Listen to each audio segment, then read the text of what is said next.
Welcome back, everybody, to the boring weekend card sorting Rudy podcast show where I sort cards and I give you guys a thumbs up.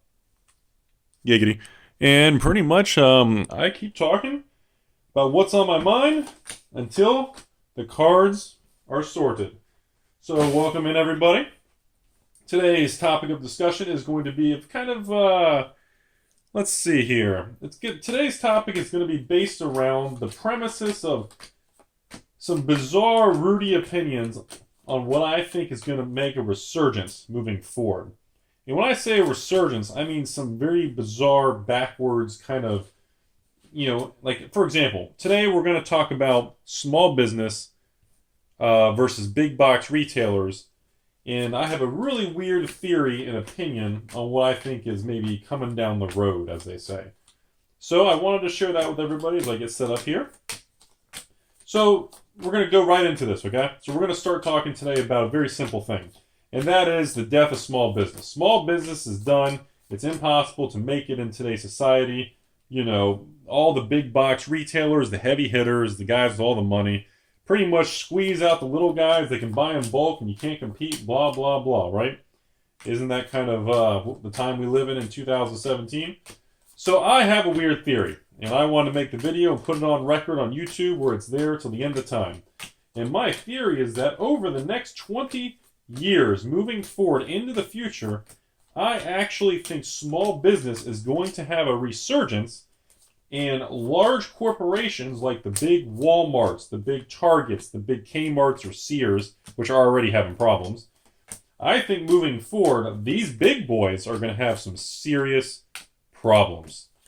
And I'm going to give you reasoning behind that. And that's because I think the future is going to be more volatile.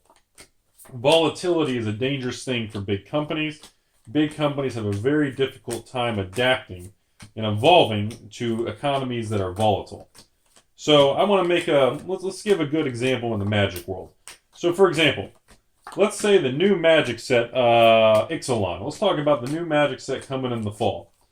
So if the new Magic set does really poorly, and let's say there's not much money in it, and someone small like me has the ability to adjust payroll, which I don't really have, adjust my overhead, which is very little, and adjust how much labor that I pay pretty much nobody.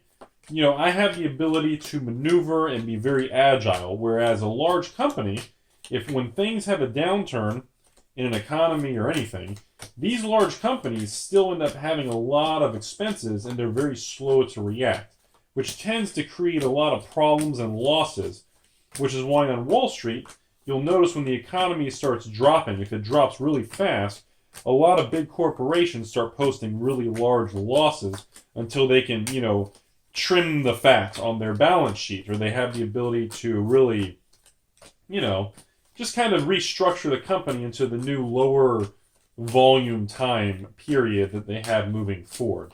That's kind of the whole premises of it, is they have to be able to change the way the business runs, and that's a very nice way of saying they need to pretty much cut people, cut hours, hose people, and you got to restructure the company as fast as you can, because otherwise you're going to bleed to death as you report losses, because the economy and your sales are so low.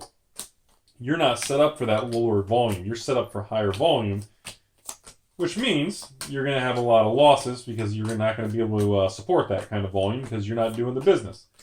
So I think moving forward, small businesses are going to get more creative. And I think moving forward into the internet, e-commerce is going to continue to expand. I think brick and mortar could make somewhat of a comeback. And a lot of that comeback is going to be based around what I think is going to happen with real estate. Commercial rental and commercial real estate, is very pricey. That's kind of, and I hate to say it, I've always had an opinion where I think one of the main reasons small businesses will fail, and one of the main reasons that a lot of little companies tend to just, as they say, work for the landlord, is because their overhead is so high, it tends to squeeze them out. Well, once upon a time, let's pretend that the future, or there's a world or an era that, let's say overhead in an imaginary world is lower. Can you imagine how many more card stores and how many more little mom and pop businesses could survive if they had... Think about it, you guys. If you could open a magic store, or a hobby store, a card store, Pokemon, if you could open up a small hobby store, and your overhead is $3,000, $4,000, $5,000 a month just in rent and utility, you're gonna struggle. I don't care who you are. It's gonna. I mean, unless you buy a big property, you're an established company, and you're big and you've already been around, any new startup is really, really gonna struggle. But imagine instead of $4,000 or $5,000 overhead, imagine if that overhead was only like, $1,000 to $2,000 range, or even $1,000. And suddenly, if I approach you and say, well, hey, my name is Rudy. What do you think about doing a hobby store for $5,000 a month overhead? Oh, no way. You're crazy, Rudy. You're crazy. Okay. Well, what if you could do a hobby store and your overhead was only $1,000 a month? Oh, well, okay. I could sell booster boxes and make $1 a box or $2 a box and play the pennies game and actually, get off the ground, and that actually doesn't sound that impossible. And see, that's my point. That's where the things change. And, I'm not saying real estate prices and rental rates are going to go down, because I don't think that's the case. But I do feel there's going to be that point where you hit a ceiling and something's going to have to give. And I'm not really sure. I haven't thought it out completely. But I do believe there is going to be a set of variables that are going to change. And when those variables change, I don't know how it's going to happen or what's going to cause it to happen. But I do think it will spark a resurgence of the small business versus the big box retailer. And my rationale is, and now I'm getting ready to shift the video. So I want to tell you guys my opinion. Overall, and I think most of you all can agree with me, when you go to any big store, Lowe's, Home Depot, Walmart, Target, the big mall, an outlet mall, anything. I don't care where you are in the country. I don't care if you're going to Mall of America or you're going to a tiny outlet mall in a small town. Whenever you go to a big store or a big company, one of the things you always notice is it's very rarely, very rarely, it's almost never well ran. It's very sloppy. The employees aren't trained well. The employees don't give a flying shit. They don't know what's going on. The employees don't care. And unfortunately, when you have a payroll of employees that just want their paycheck and they don't care, those employees are going to work just hard enough not to get fired. Period. How do I know this? That's what I would do.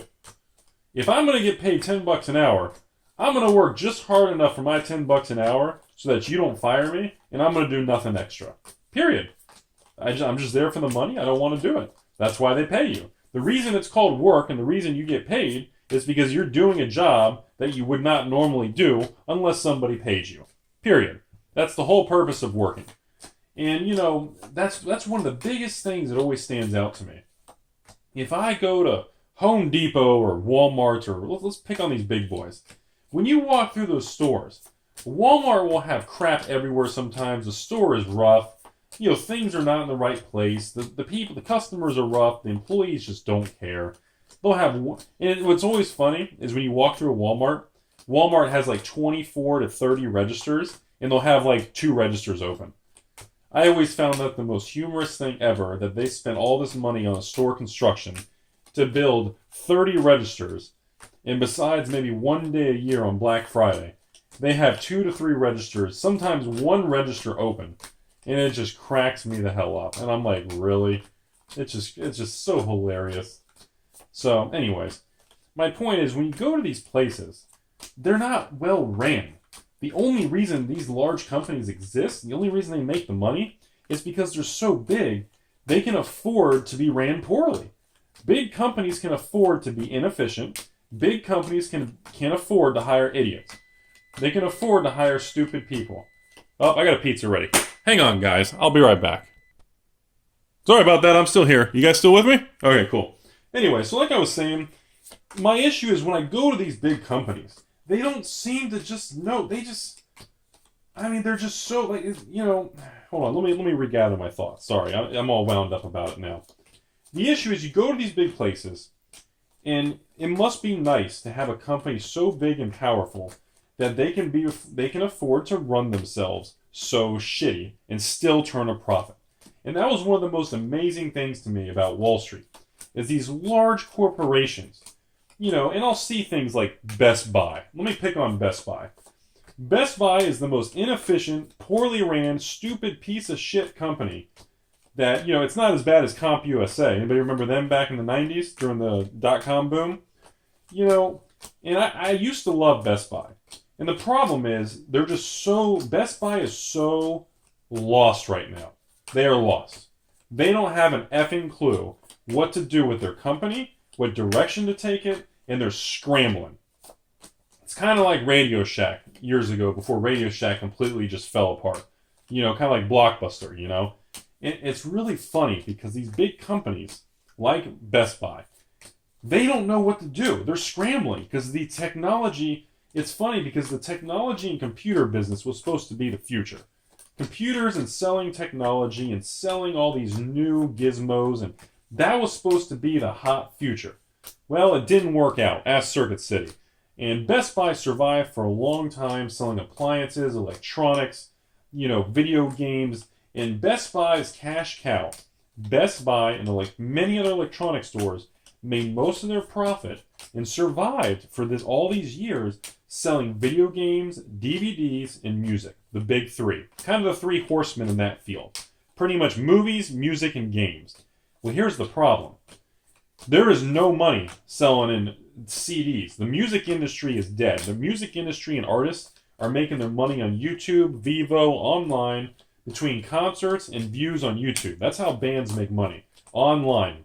Pretty much downloads, iTunes, everything. That's where they're making their money. Music videos getting 1 billion views. That's where they make money. So, the problem is, Best Buy, they lost the music business because no one's going to Best Buy and buying CDs for music. It's not happening. Then, Best Buy was losing the movie business, the DVD business, which used to be the HD DVD, the Blu-ray DVD, and then the new 4K digital copy bullshit, blah, blah, anything they can do to make you guys feel good, to justify a $25 price tag for some shit movie that you're going to watch 1 or 2 times, you're going to throw it on a shelf, and you're never going to look at it again until you have to dust the damn shelf. And they're trying to justify a way to make you guys feel that $25 for a new release is worth it. And they're not doing a good job. They're struggling. The movie Hollywood business is struggling. Why do you think most successful shows and developments of new television products are what? They're all series. You see Netflix. They're developing series. Season 1, 2, 3. They're not focusing on making movies anymore. Most of the Hollywood has shifted a lot. And a lot of that is because there's no money in it. These blockbuster movies that used to come out. Independence Day. Jurassic Park. All these major, billion-dollar movies and these crazy, huge success stories. They're just not happening anymore. In my personal opinion, it's because the new movies, just like the new video games, they effing suck. No, I'm sorry. They fucking suck. They're shitty. I'm like, like Cinemassacre, great YouTube channel. The Angry Video Game Nerd. Because the shit sucks. They're doing a terrible, terrible job. All they care about is fancy computer graphics and terrible shit storylines, terrible acting, and they hope that the customers and the viewers and the people going to watch the movie won't notice because you'll have flashy colors and big old explosions, bright lights, and then of course you got to throw in a chick every once in a while who's not wearing much or has a skimpy outfit, or maybe they'll do a little boob flash in the old try to keep the rating below rated R, keep it PG-13, and they'll try to do some provocative little sex stuff in it, try to get some action, get people all wound up. But overall, they're forgetting. They're not understanding. They don't seem to remember why Jurassic Park. They don't seem to remember why movies like, the Titanic type things and Independence Day original and all these old movies, The Matrix. And they look at The Matrix. That was the dawn of all the computer stuff. And they don't seem to remember that it really wasn't about, the graphics and the Matrix and the effects were cool, and Independence Day original, the aliens were cool, but you know what? Look at Napoleon Dynamite. Look at a lot of these cheesy movies. The effects are neat, but what makes a movie become a legend is when it hits you. It does something to you. It stays in you. Giggity. That's what she says, right? It's when you do something, when you walk away from watching a movie, you go, whoa, holy shit. You watch Donnie Darko for the first time. You watch Ocean's 11. You watch Fight Club for the first time. You watch Thomas Crown Affair. You watch some certain movies, or 21. Or, when you watch some movies for the first time, as you're watching it, you're going, damn, that was oh my God, that's crazy, dude. There's a twist or something crazy. And that stuff stays with you. Those are the things that connect the viewer to the movie and make you feel involved in the movie. When you have a movie, I don't know, I'm going to get back to Best Buy guys. I promise I'm going to swing back around. There's a point to this.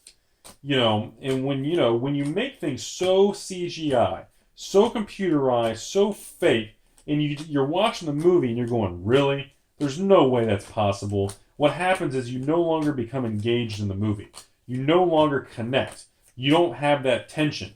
You don't have that fear. Your emotions are not involved because it's so goofy. It's just not real. So, because of that, the Hollywood movies have been struggling. Very few movies hit it big now. And because of that, we're going to swing back to Best Buy. Retail Goliath like Best Buy, who relied on Hollywood making good movies. Remember, circle of life. We're all connected. It's an economy, socioeconomic classes, people. Come on, keep up. And what happens is when Hollywood does a shitty job, the movies don't do well. When the movies don't do well, they go to DVD quicker. I'm sorry, what? Blu-ray quicker, 4K, whatever bullshit thing. They're 3D. Is 3D DVD or 3D Blu-ray? Is that already 3D TVs? Did that bomb again? I don't know. Whoever spent their money got hosed in that shit. Sorry to hear that. That's what you get for buying into a midnight fad. So, what happens is Best Buy, not only they lose the music business, now they're losing the movie business because nobody is buying movies on DVD. It's just not happening. People don't go to the store and collect and buy every new release like they used to. You can't tell me, all of you guys listening to this video, you guys cannot tell me you don't know at least one person in your life that has tons of movies and has these huge racks of DVDs and VHS. We all know people because that's what everybody did. In the 90s, 2000s, people spent a lot of money buying movies and DVDs and VHS and collecting them. You guys remember when Friends and Seinfeld and all these shows on the WB, remember that crap with the frog? I mean, all these shows, people would buy every season as it came out on DVD. That was literally what people did. And they spent a lot of money. And the Hollywood made a lot of money. I mean, when Friends would come on season 1, season 2, season 3, people would spend $30 to $40 on each season. It was the most amazing cash cow ever. And who reaped the benefits? Best Buy, Circuit City, big electronic conglomerates. The problem is, those days are gone. And the problem is, these big boys like Best Buy, they don't know where to go. They're lost in the desert. They're playing Magic, and they don't know what the phases of a turn are. They're stuck on the upkeep, and they don't know what to do. They forgot to draw their card. They forgot what a main phase is. The combat, untap, they're completely lost. So, Best Buy lost the music business.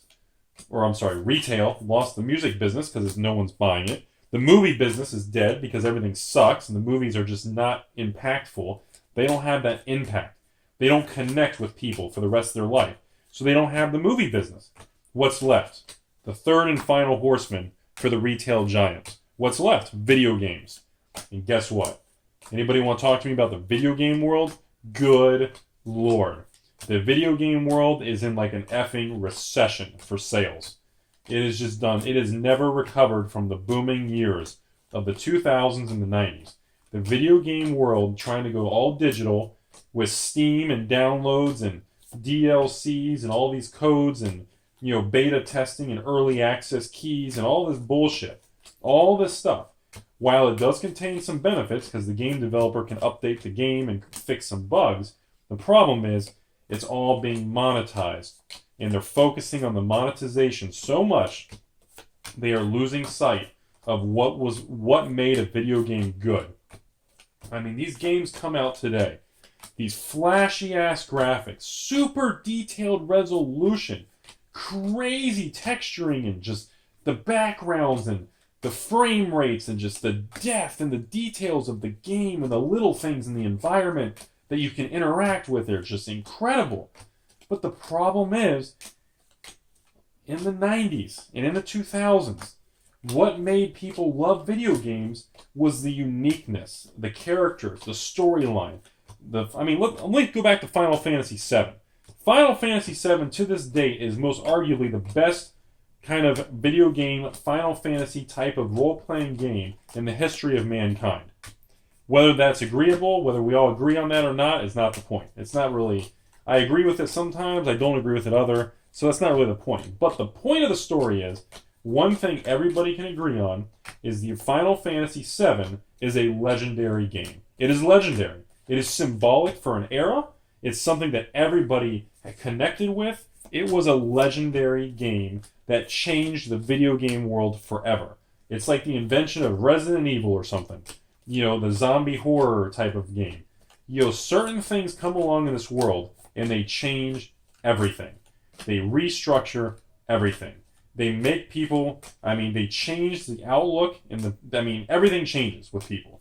And that right there is what causes certain things to become successful, what causes people to become wealthy, and what causes many people to never get off the ground and always struggle their whole life.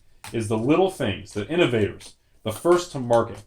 And the video game world is no longer innovating. The video game world no longer tries to create good storylines. And all they care about is bottom line profit, how many units and sales can we sell, and how much money can we make. We got to make sure people can't resell their used video game. We got to make sure we don't send out any products. We don't want to print instruction manuals. We don't want to actually send people CDs. We want to pocket all the profit. We don't want a middleman. Video game companies don't even want to sell to Best Buy anymore. Video game companies want you to buy and download directly from them, and they don't want to pay anybody. They don't want to ship you a disc. They don't want to mail you a package. God help you if you want a fancy packaging or instruction manuals. If you want that, that's now called a limited collector's edition, where you have to pay 3 times the price of the video game to get that stuff, which was normal back in the day. You go back in the day, pause the video, to Lunar, Silver Star Story, PlayStation 1, Ark the Lad, PlayStation 1. Type in those things, look on the internet, go on YouTube, look at a box opening of that video game from PlayStation 1. A regular video game, the normal $40, $50 at release. Look at what they included in the mother effing package. You had an exotic leather-like book. You had maps. You had extras. You had these unique items. You had these discs and these packaging. It was incredible. Absolutely MFing incredible. And now today, they won't give you anything. You digitally own it. That's it. If your computer crashes, you get hacked, or you can't get to your cloud or your account, it doesn't matter. If you get banned, you just lost all your video games. Congratulations, because you never really own anything in this world. That is the direction, because it is so corporatized. It is all about the earnings per share. It's all about the profit and the business. Where back in the day, it was about that, but they made good products. They didn't sway so far to where they are today, where today it is only about the massive amount of squeezing every penny. And I hate to say it, it's like Wizards of the Coast and Magic Online. You got to buy a out of you. That's all it is. So, let me catch my breath there. I got all wound up on that. Whew! Okay, so, again, what's happening is you have these things in the video game, that third pillar, the third horseman, the video game world, is now on a downward path, very similar to the movie, which before the movie world, before Hollywood, was music. The music industry was the first to slip.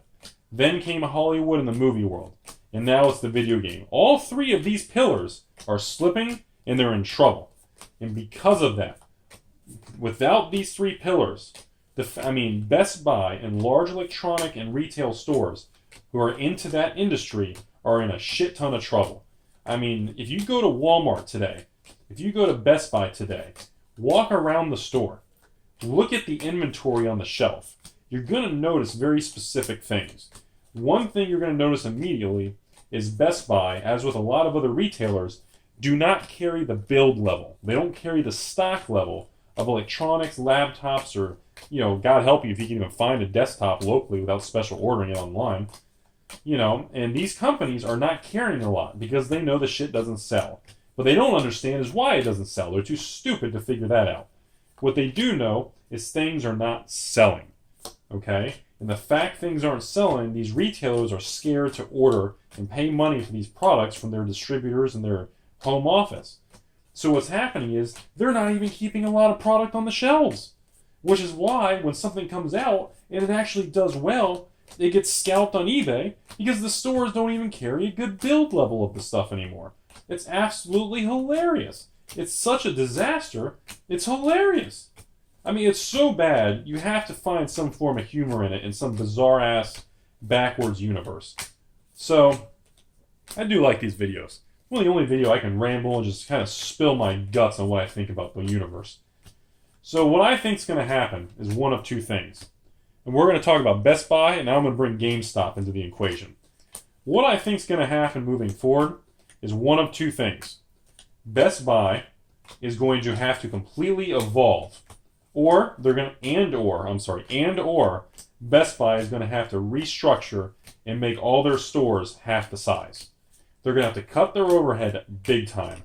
Or they're going to have to literally just restructure the whole store and start selling toys, trading card games, board games, action figures, comic books, knickknacks, household things. They're going to have to diversify into other fields because right now, their stores are set up for failure. And if they're making money, I can guarantee you the number one thing Best Buy is making money on right now, and you know what that is? Probably the wireless department. Cell phones. Verizon, AT&T, Independent, T-Mobile, cell phones and contracts. Because that's the most profitable sector of the world right now, is this wireless shit. Selling people $700, $800 cell phones to people who can't even afford them half the time.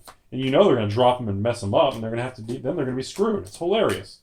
How many times do you guys walk around with people and you see people with cracked cell phone screens, they don't have the money to fix it, they have nothing to do. It's hilarious. So, I think Best Buy's in a heap of trouble. They're going to have to downsize, restructure, whatever. And what's really funny about it is the earnings reports and the profit Best Buy shows, somehow they still show a ton of profit. They show they're still doing very well and their stock price is very high. And I'm not telling you guys to short their stock price, but let's just put it this way. I wouldn't buy into Best Buy. And on top of that, I wouldn't short them because you don't know how long it's going to take them to de-ravel, to decompress, to restructure. Sometimes companies like Kmart can operate for 5, 10, 15 years without making a penny. So if you shorted them, you would have lost your money even though you were betting in the right direction just because it takes them so long to actually fail. Big companies can operate at losses, and they can operate inefficiently and operate by a bunch of bonehead management for years. That's one of the benefits of being a large company. You can run it like shit, and you can last for a long time. Because these big companies have literally $100 million lines of credit. They have huge access to corporate bonds and debt on Wall Street. And they can fund their operations for a very, very, very long time. So that's pretty much what I think of Best Buy. That's one of the reasons that I think that these big companies are in trouble. They don't know what to do. Best Buy has these gigantic stores all over the country filled with literally half the store is empty, or half the store is filled with products that don't sell. And they know it, or at least the higher-ups know it. And very few Americans know it, or they acknowledge it, because most Americans are stupid. They don't pay attention. They watch mind-numbing bullshit. They don't think for themselves, and you're stuck in a trance where you don't know what the hell's going on. So, and I think Best Buy is a perfect textbook poster child case study of what not to do if you're going to run your own business. Now we're going to zip over to GameStop. I haven't talked about GameStop in a very long time, and I try not to talk about GameStop too much on this channel because it's a magic channel, and they focus on video games. GameStop is a piece of shit garbage company that will 100% certainty, I promise everybody watching this video, sometime in our lifetime, GameStop will fail. I promise you. They are an unsustainable, poorly ran, very disconnected business model. And GameStop will fail. I don't know if they're going to fail in a year or they're going to fail in 30 years, but they will fail. They do not, at the current state and people who own that company, They do not possess the ability to run a proper company or even know what the hell they're doing. They will fail. I promise everybody watching this. Now, GameStop knows they're in a lot of trouble. They see the problems. GameStop is currently testing new stores. They are changing. They're trying to do retro video games. GameStop's trying to sell cell phones. They're trying to do a lot of different used products and accessories. Now I heard there's some GameStops I've been heard on the internet that sell Magic the Gathering and Pokemon and trading cards, and they're trying to get into the collectible card game, board game world. So GameStop is aware. They see the writing on the wall, and of course, in their quarterly reports and earnings, the high-up rich executives in the ivory tower, they downplay it like they're slowly testing new things, but there's no major concerns in the short term. That's what they're saying. When that camera and that microphone turns off, when they have the private meetings, I guarantee the conversation is very different, because in the real world, you got to lie to the public, and you got to talk about the real serious shit behind closed doors. That's just the way the real world is. So, GameStop. One of a couple things are going to happen. Number one, eventually one day they're going to be in a lot of trouble. They're going to close a lot of stores. And then their stock price is going to tank, and then another company is going to come in and buy them out for pennies on the dollar, and then the new company will restructure them.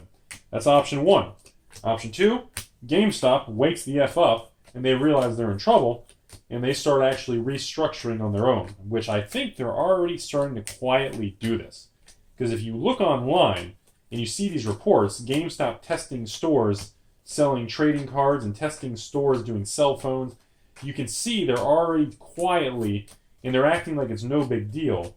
They're already quietly and kind of, I don't know if I want to use the word secretly, but they are trying to plan their escape, plan their evolution.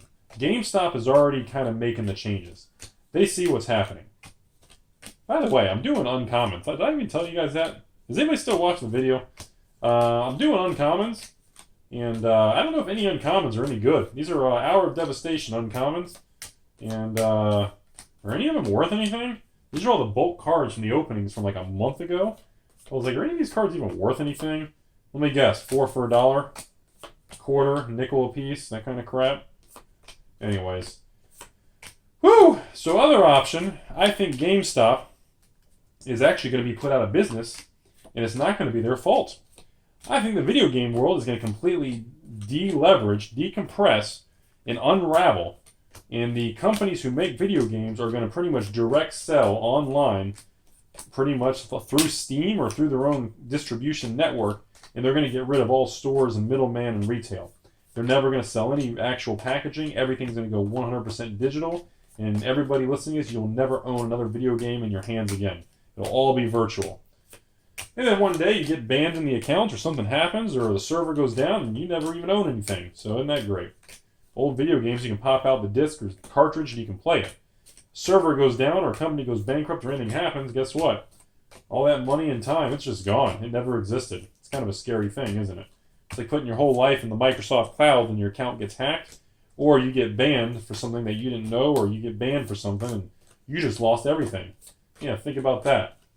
So, I think that's the third and final option. I think GameStop, just like Best Buy, could actually be put out of business just due to evolutionary changes, to market shifts, just full-blown technological, cultural change.